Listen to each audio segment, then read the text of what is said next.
वेद बातमीचा, लढा सत्याचा, निर्भीड पत्रकारितेचा, राजकारणातील महत्त्वाच्या बातम्यांच्या अपडेटसाठी आजच आपल्या YouTube चॅनेलला क्लिक करा. नमस्कार, आपण पाहत आहेत वेद बातमीचा. महसूलचे पथक मागे लागले, रस्त्यावर मुरूम टाकून जीवाशी खेळ, गौण खनिज माफियांचा उच्छाद. देवळाली प्रवरा नगरपालिकेच्या हद्दीत गौण खनिज माफियांची दहशत पुन्हा एकदा उघड झाली आहे. चौथे वस्ती ते गणपती मंदिर चौक या मुख्य रस्त्यावर काल रात्री अज्ञात गौणखनिज चोराने महसूल व पोलीस प्रशासनाला थेट आव्हान देत हायवामधून डांबरी रस्त्यावर कारगळ मुरूम ओतून दिला आणि अंधाराचा फायदा घेत पळ काढला. हा माफिया चौथे वस्ती ते शेटेवाडीतील खांदे वस्तीपर्यंत रस्त्यावर मुरूम सांडत पळून गेला. मात्र त्यामागे राहिला तो अपघातांचा आणि भीतीचा थरार. रस्त्यावर पडलेल्या मुरुमामुळे 4 ते 5 दुचाकीस्वारांचे अपघात झाले. यात एक महिला गंभीर जखमी झाली आहे. प्रश्न एकच, याची जबाबदारी कोणाची?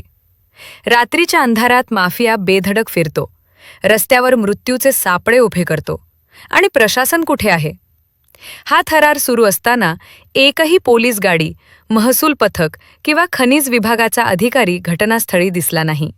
ही बाब अधिक धक्कादायक आहे. या घटनेची माहिती गणेश खांदे यांनी दिल्यानंतर वंचित बहुजन आघाडीचे जिल्हाध्यक्ष तथा नगरसेवक संतोष चोळके यांनी तात्काळ घटनास्थळी धाव घेतली. प्रशासन जे करू शकले नाही ते नागरिकांच्या मदतीने संतोष चोळके यांनी केले. नगरपालिकेचा JCB बोलावून रस्त्यावर सांडलेला मुरूम बाजूला करून वाहतूक सुरळीत करण्यात आली. संतप्त संतोष चोळके यांनी जिल्हा गौण खनिज अधिकारी दिव्या वर्मा यांना फोन करून थेट इशारा दिला. गौण खनिज माफिया आणि चोरांवर तात्काळ कारवाई झाली नाही तर तहसीलदार यांच्या तोंडाला काळे फासू, असा आक्रमक इशारा त्यांनी दिला. यावेळी मच्छिंद्र चोथे, गणेश खांदे, गोवर्धन मामा शेटे, गणेश तांबे, डॉक्टर शुभम चोथे यांच्यासह संतप्त नागरिक मोठ्या संख्येने उपस्थित होते. देवळाली प्रवरा परिसरात गौण खनिज चोरीला प्रशासनाचा आशीर्वाद आहे का, असा थेट सवाल आता नागरिक उपस्थित करत आहेत. माफिया मोकाट, रस्ते असुरक्षित आणि प्रशासन शांत. एखादा जीव गेला असता तर जबाबदारी कोण घेतली असती? हा प्रश्न आज देवळालीकर विचारत आहे. वेद बातमीचासाठी राजेंद्र उंडे, राहुरी.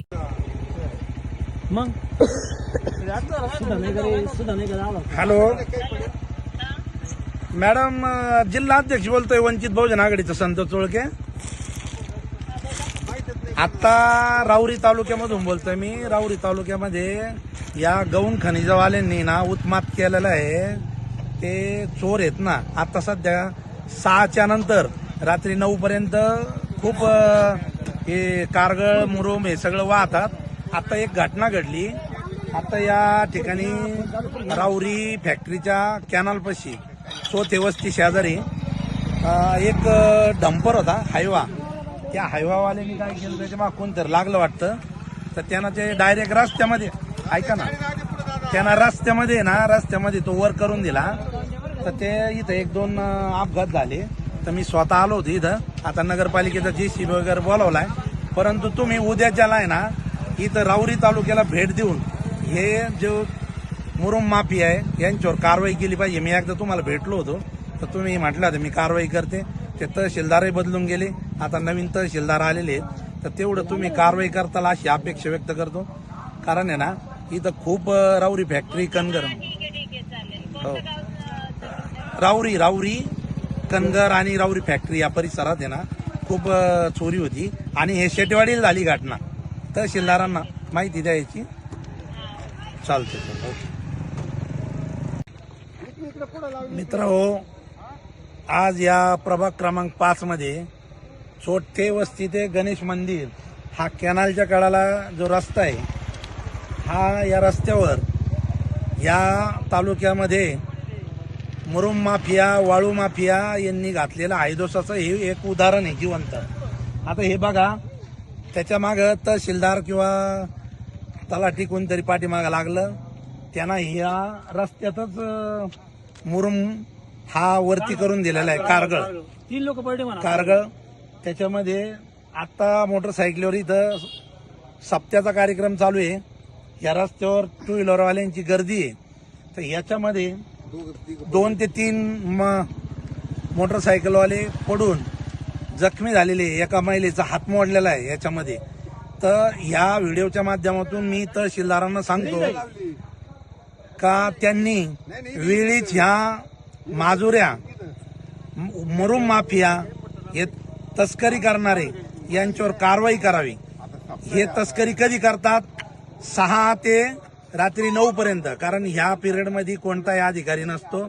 तर ह्या राऊरीच्या पाटील तहसीलदारांना माझं एक सांगणं आहे, तुम्ही जर ह्या कनगर या राऊरी फॅक्टरी परिसरातील मुरुम माफिया, वाळू माफिया हे जे गौण खनिज चोर आहेत यांच्यावर जर कारवाई नाही केली तर वंचित बहुजन आघाडीच्या वतीनं तुमच्या तोंडाला मी 100% काळं फाशील ही मी या व्हिडिओच्या माध्यमातून तुम्हाला ग्वाही देतो. आणि उद्याच तुम्ही या सर्व गौण खनिज चोरांवर कारवाई करताल अशी अपेक्षा व्यक्त करतो. अन्यथा मी जिल्हाधिकाऱ्यांना आता फोन लावणारच आहे. याची जबाबदारी तुम्ही घ्यावी आणि यांच्यावर कारवाई करावी एवढंच मी सांगतो आणि थांबतो.